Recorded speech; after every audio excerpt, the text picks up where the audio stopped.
Well, hi, I'm Matt, one of the leaders at Maybridge Community Church. Great to be with you virtually. And as you may know, we as a church are walking through Matthew's Gospel in the New Testament at the moment, looking at a bit each week with occasional breaks to look at the other things. And I have to say, I'm loving it. Every week we look at something Jesus said or taught, which means it's always relevant, pandemic or not. And today's passage is Matthew 7 from verses 15 to 23. We're closing in on the end of the Sermon on the Mount, the greatest sermon ever preached. And after Jesus has said a load of incredible stuff in the last few chapters, he comes into land with this passage and next week's passage. And this bit's all about how we identify truth, But in particular, how we identify truth about God. And what could be more important than that in the days of fake news and conspiracy theories, and everybody in the world can put stuff on the internet for everybody else to see. This is very practical, always relevant stuff. Let's have a look at what Jesus says. This, as I said, Matthew 7, 15 to 23. Watch out for false prophets. They come to you in sheep's clothing, but inwardly they are ferocious wolves. By their fruit you will recognize them. Do people pick grapes from thorn bushes or figs from thistles? Likewise, every good tree bears good fruit, but a bad tree bears bad fruit. A good tree cannot bear bad fruit, and a bad tree cannot bear good fruit. Every tree that does not bear good fruit is cut down and thrown into the fire. Thus by their fruit you will recognize them. Not everyone who says to me, Lord, Lord, will enter the kingdom of heaven, but only the one who does the will of my Father who is in heaven. Many will say to me on that day, Lord, Lord, did we not prophesy in your name, and in your name drive out demons, and in your name perform many miracles? Then I'll tell them plainly, I never knew you. Away from me, you evildoers. So pretty strong stuff. And this might seem like quite a scary passage. Jesus uses words like false prophets and ferocious wolves and evildoers. And he ends with some words that get a lot of Christians very worried, because it sounds like you can identify as a Christian and yet somehow you've missed something important somewhere, and one day you get sort of pushed out of the door forever by God himself. That's how it sounds, and that's quite scary too. What's this all about? Well, Jesus is very concerned about where we get our ideas about God from. We don't tend to use the word prophets very much these days, but basically back then, prophets were people who spoke for God. They represented God to everyone else. And if someone was thought to be a prophet, they had a huge amount of influence.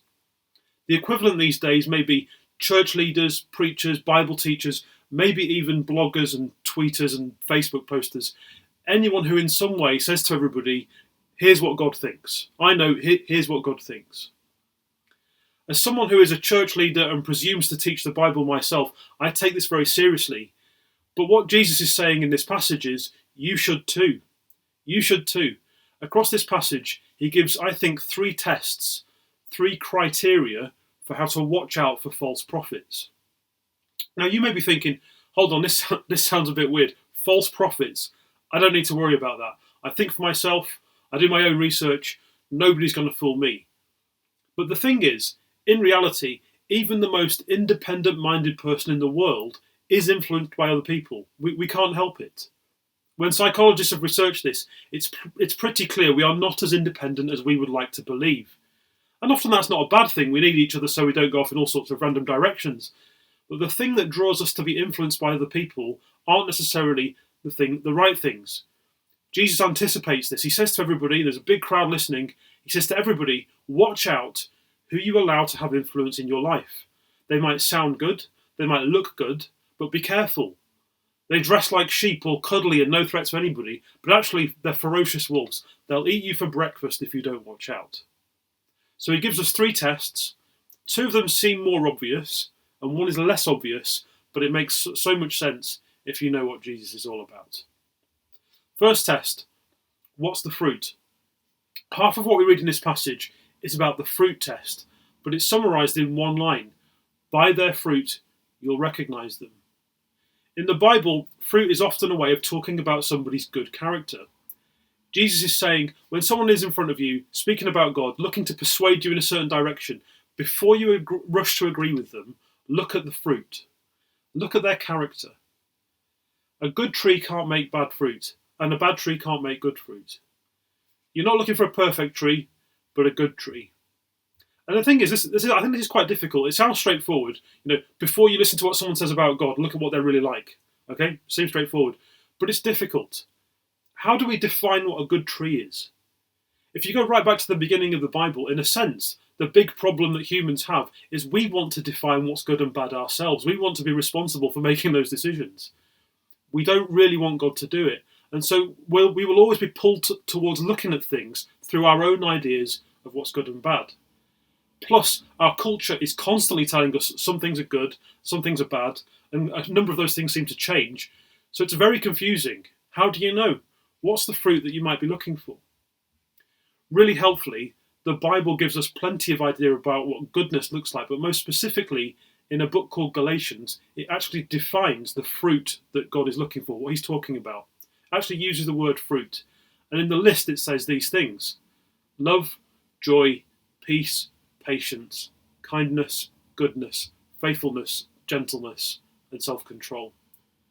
Now they might seem like, fairly good, standard, nice character traits. But what's really noticeable is what's not there. It says nothing about someone's politics or their moral opinions or anything like that. And at this point, at least, it's less about what a person thinks and believes about hot topics and issues, and more about the way they behave whilst holding those different thoughts and beliefs. Think about that. Would you have more regard for someone who showed these fruits but disagreed with you on a controversial issue? Or would you have more regard for the person who agreed with you on the controversial issue but didn't really display so much of the fruit? I know for me, the temptation would be to buy into having more regard for the person who had the same opinion as me. I'd be more likely to listen to them and ignore the character stuff. And Jesus challenges that here.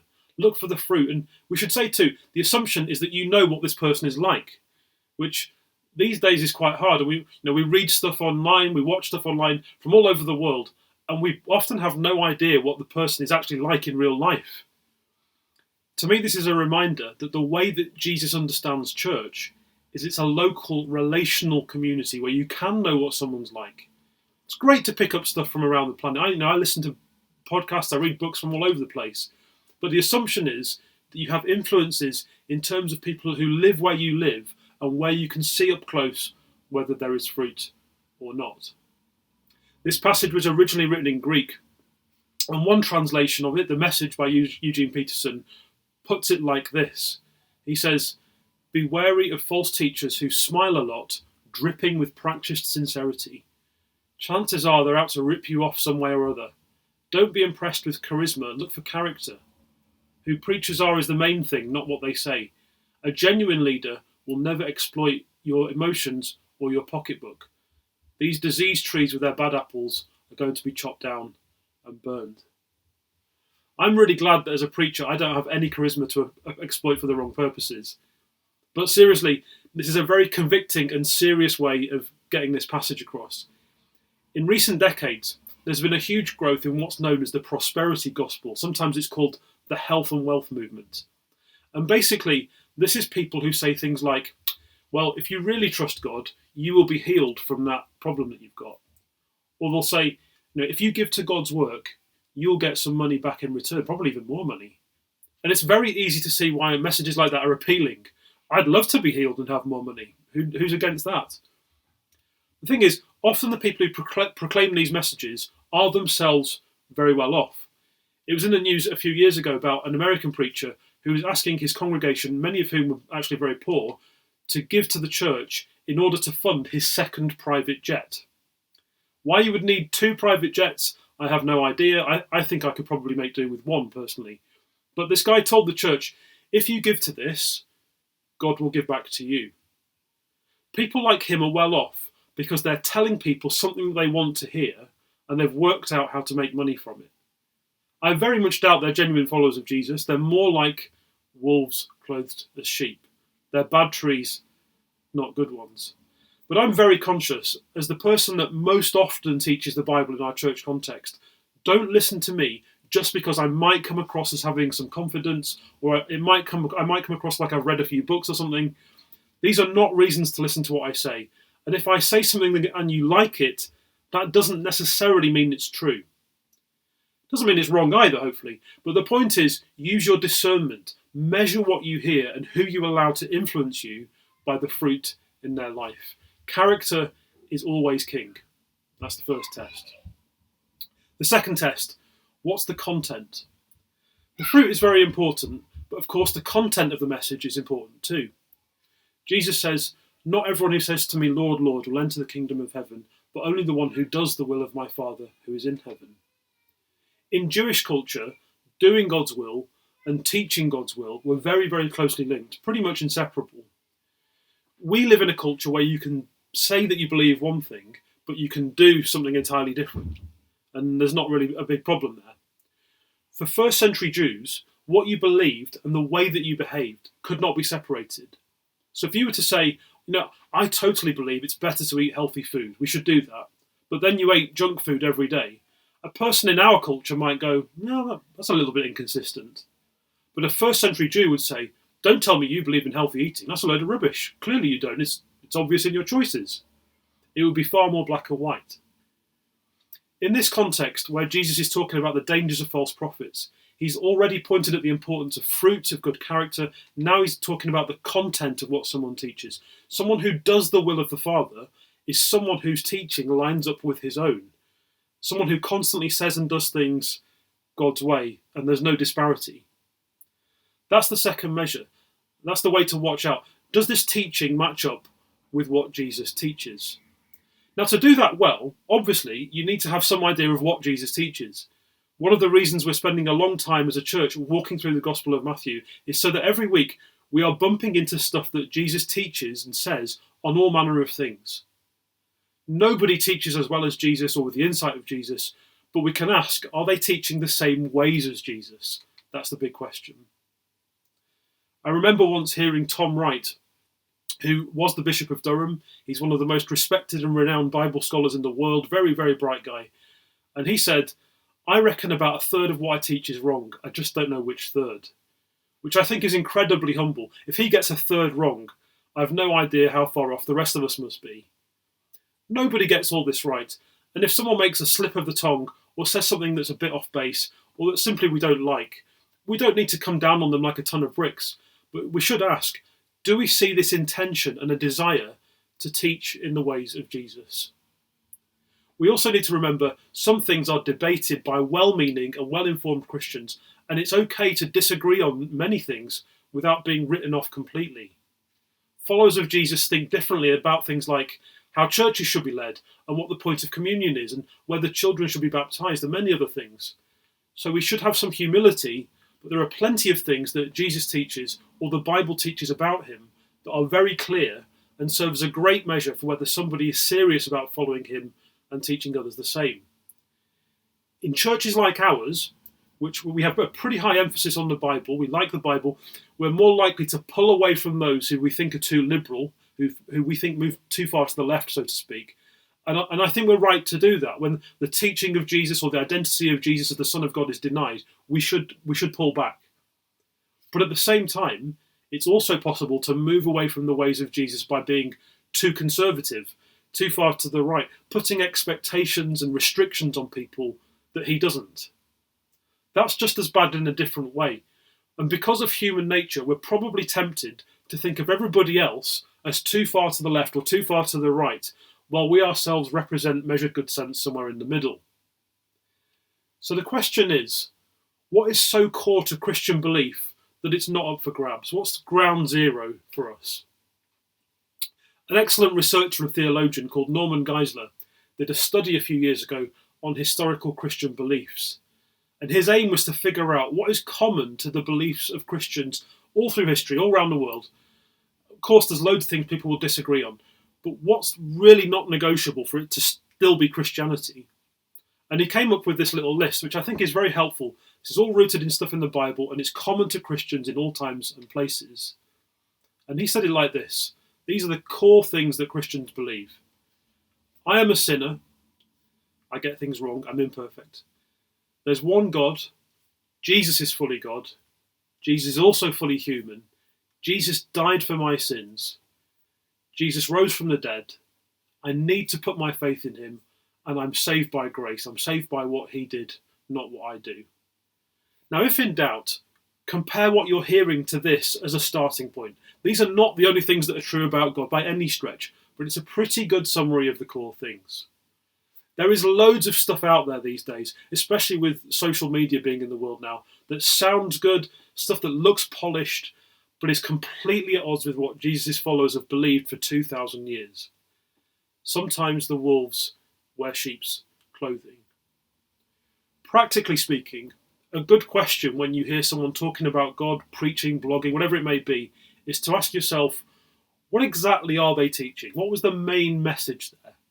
Not how did it make me feel, but what was the message in a few sentences? I can think of plenty of times when I've enjoyed listening to somebody, but if I really stepped back and thought about it, they were just giving a nice motivational message, not teaching the ways of Jesus. If the message is more about you and more about what you need to do than about him, it's not particularly great teaching. That's the second test. Third test, what's the centre? The third test Jesus gives is also the bit of the passage which terrifies people. Let's read it again. Many will say to me on that day, Lord, Lord, did we not prophesy in your name, and in your name drive out demons, and in your name perform many miracles? Then I'll tell them plainly, I never knew you. Away from me, you evildoers. It's important to remember here, the context is this warning about false prophets. Look at how Jesus describes the conversation. When he says that day, he means judgment day, when God finally judges all people. And he predicts a certain crowd of people who will say, Lord, Lord. Now, to say Lord, Lord is quite unusual. The original Greek word, kyrios, was the right word to use. It's a reverential word for God. But said twice, it probably means it's said with emotion and enthusiasm. This is somebody saying, Lord, Lord, you know me. I'm on your team, right? But look at the rest of what they say. Throughout the Bible, the idea of a future judgment day is a huge deal, as you can imagine. And one of the big super important things about Jesus is that on that judgment day, we have nowhere to look but him. That when we come before God and he looks at the reality of our lives, we won't have a leg to stand on. But for followers of Jesus, he subbed in for us. What he did on the cross means there's nothing to fear in judgment.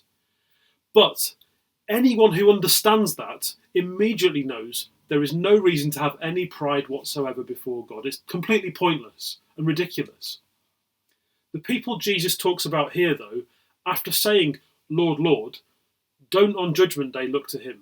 Look at what they say. This is the immediate justification they give. Did we not prophesy and drive out demons in your name and perform many miracles? In other words, these are the people who say, on judgment day, God, look at what we did. We were spectacular. People were blown away. Look at our amazing deeds. These are people who, when they come face to face with God, they haven't looked to Jesus to rescue them. They've made it all about them. They look epic, but they've missed out on Christianity 101. It's all about what Jesus did, not what you did. But do take to heart, if you're someone who has read this verse and been scared that one day Jesus will say, I never knew you, because you accidentally missed something important, that's not what this is getting at. If you trust Jesus to take on your sin, if you know in your heart of hearts it's about him and not your list of achievements, spectacular or otherwise, you're fine. If you haven't, then be alarmed. This is serious. But no, what God is after is not for you to know all the right things or tick off a list of good deeds. It's about putting your very self to one side, coming to God with nothing at all, but a reliance on Jesus to get right with him. To those who rely on their own greatness, Jesus says, I never knew you. I never knew you. Sure, you name-checked me while you did some impressive things. Okay, that's not really what I was after. Those words, I never knew you, are not about intellectual knowledge, but relational knowledge. It's less like saying 2 + 2 is 4, and more like saying, I know Bob. You can have great theology and be full of information that's all true, but what Jesus is actually after is knowing him in a personal way. That's true for everyone in all places, but here it's also the third test for whether somebody is a false prophet. Which is astounding, really. If we were meeting as a church, in person, which hopefully we'll be able to do before long, and we saw someone cast out demons, which I'm sure most of us have never seen, and we saw someone prophesy with great confidence, and we saw them perform miracles, would we be impressed? You bet we would. Of course we would. Would we be very likely to listen to what they said about God? I think we would. But Jesus is saying that's not enough. In fact, it can be a disaster. The best test is whether the person has an authentic and personal walk with him. It's the best test, but it's also the trickiest because, let's face it, working out whether somebody else has a genuine walk with God is very, very difficult. Jesus never gets specific about how to do this. He just says, watch out. Watch out. But let's put all the three tests together and think about exactly what it is he's after. We had the fruit test, the content test, the centre test. All these came under that opening idea of watch out. I don't think somehow that Jesus was looking for his people to be sort of theology policemen, always looking to find fault and being pernickety and suspicious and critical all the time. How do we apply this well into our own time now? Here's a few thoughts just to close with. Firstly, truth is best discerned in community. When Jesus said these words, as we've said, he spoke to a crowd. And the best fail-safe for protecting yourself against false prophets and their influence is being in healthy community with other Christians. We help one another not to go off in the wrong direction. And that's why one of our values as a church is we do life together. And one of the many benefits of that is it helps us with this exact thing. And that's why it's vital that when, for example, our partnership groups meet, we don't just have a nice chat. We've got to be gathering around the Bible and seeing what it says, wrestling with it, applying with it. It's the same in how we do Sunday teaching. There are different ways and styles that people use to teach the Bible, but broadly speaking, in our culture, we talk about topical preaching and exegetical preaching. Topical preaching means we look into a particular topic or idea, we maybe more widely try to see what the Bible says about it, and sometimes we might look at controversial issues or issues that everyone's talking about, whether it's sexuality or gender or using social media or the vision of the church, all sorts of things. And there's definitely a place for that sort of teaching when it's done well. I do believe that. But at Maybridge, we do some topical teaching, but most of the time we do exegetical teaching. Exegetical teaching means we look at a bit of the Bible and we walk through it. A book of the Bible, I should say. We walk through it like we are right now, bit by bit, week by week, getting into the nitty-gritty with each text. And this means that we bump into the bits that are unfashionable or scary or just plain weird, and it forces us to engage with them. It gives us a balanced diet. You know, if I told my kids that we were going to have donuts for every meal, they'd probably be really happy, at least for a while. It would be easy to prepare and it would be cheaper, but it would not be what they need at all, so we don't do it. We are supposed to have, in the same way, a diet of everything that the Bible has to offer. The body needs it. And so we take this exegetical approach because it means we don't just jump around looking at our favourite passages over and over again. Doing that means we'd miss out on loads of great stuff and we won't be able to see false from true. And to be honest, personally, I love it when we look at the obscure or weird or offensive passages because I love working out how even they show us the goodness of God. And very often they're not as weird or obscure as offensive as you'd think once you dive into them. Second thing, truth is best discerned when we use our brains. Followers of Jesus should be people who think. This is not about being the smartest kid in the class or reading every textbook, but use the brain God gave you. Think about what you hear and read. Think about the source. Think about the motivations of who's speaking to you. Think about the implications of taking on board what they're saying. There's no need to be overly critical, just thoughtful. Just thoughtful. Within this, also be aware of yourself. For every single one of us, there are things that we want to be true, things that we want to be told. If somebody tells us that if we drum up enough faith, we'll get healed from a pain we've had for years, we want that to be true. If somebody says, give 50 quid to this cause and God will give you 100 quid back by the end of the week, we'd like that to be true, obviously. If someone tells us that God's opinion on a certain issue is coincidentally exactly the same as what the culture around us thinks, oh man, it would be convenient if that was true, wouldn't it? If someone tells us we're the centre of the universe, let's face it, we would very much love to agree with them. That's an easy sell. So be aware of your own desires, your own preferences. Have the courage to own them and examine them.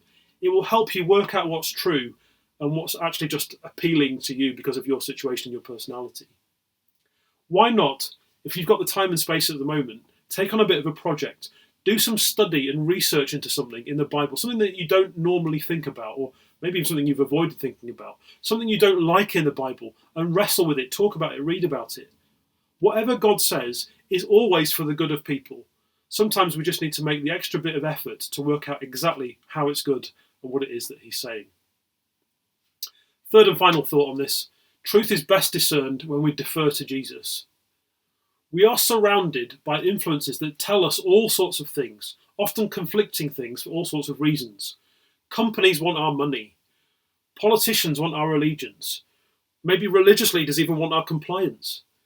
Jesus tells us the truth because he loves us and wants the best for us, on a level that nobody else can compete with. Even when he says stuff we don't enjoy hearing, it's said out of the greatest love by the person with the greatest insight. That's why everything he says is worth poring over. It's the yardstick for everything else. If you're talking about good fruit, good character, walking in the ways of God, he's the only person who passes all of the tests perfectly. And what's wonderful about this is that as much as we are called, we should pursue truth, we should be watchful, consider what we hear, consider what we read, it's okay that we're not going to do that perfectly. He's already done it. And if it ever feels too complicated or overwhelming, the reset button is always just to start again simply by following what Jesus says and breathing that sigh of relief at what he's already done for us and continues to do each day. Let me pray. Father, thank you for the words in this text. Thank you that Jesus has the insight that we need, that he's the source, he's the go-to. And I pray you would help us as a church, corporately, but also individually, to be discerning and watchful for the stuff that we hear, the influences we allow into our brains, into our homes, into the lives of our families. I pray that we would be able to discern true from false. And thank you that ultimately truth is found in you. And truth is a person. It's your son, Jesus. Amen.